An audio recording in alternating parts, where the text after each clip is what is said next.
Assalamu alaikum, boys. I hope everybody's doing okay. This is our last chapter of Robin Hood. Okay, so let's see what happens in the end, the final adventure of Robin Hood. And after this one, we will start some new readings next week. Tomorrow, you guys are going to have a Google quiz about chapters 14, 15, and 16, and a little bit of math, maybe a Google quiz in math, and that'll be it. Okay? All right, boys, let's get ready for the final adventure Robin Hood. After his visit to Sherwood Forest, King Richard went back to London. Robin and his men left the forest. Will Scarlet went to London with the king, but Little John stayed with Robin and Marian in Locksley House. So remember, Robin Hood has become a lord again. Okay, he's Robin Fitzooth now. He's no longer Robin Hood. He doesn't live in the forest. He's become the lord that he was before, because King Richard has made him rich again. One day, 2 years later, Robin visited his old friend Friar Tuck. They talked for a long time about their adventures. "I eat too well now, Robin," said the friar. "I am too fat, and I cannot fight. People say that King Richard is ill. I hope that he will live for a long time. I hope that John will never be king. I wouldn't like to sleep on a hard bed in the forest again." On the way home, Robin walked slowly and thought about Friar Tuck's words.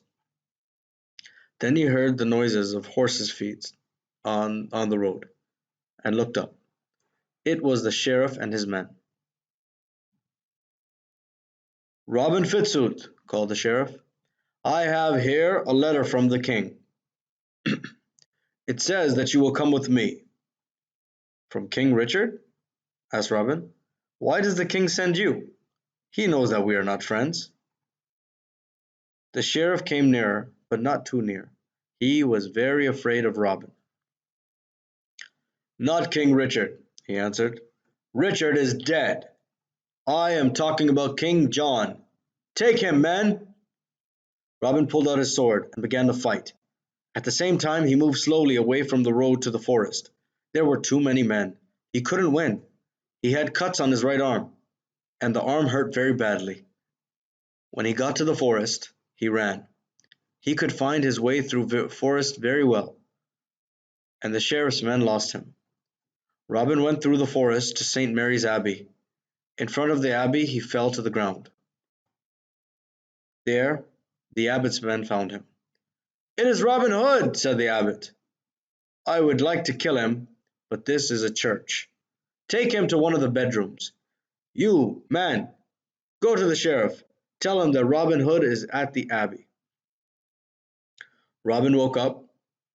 There was nobody in the room. He was very weak and couldn't move from the bed. Then he heard a friend.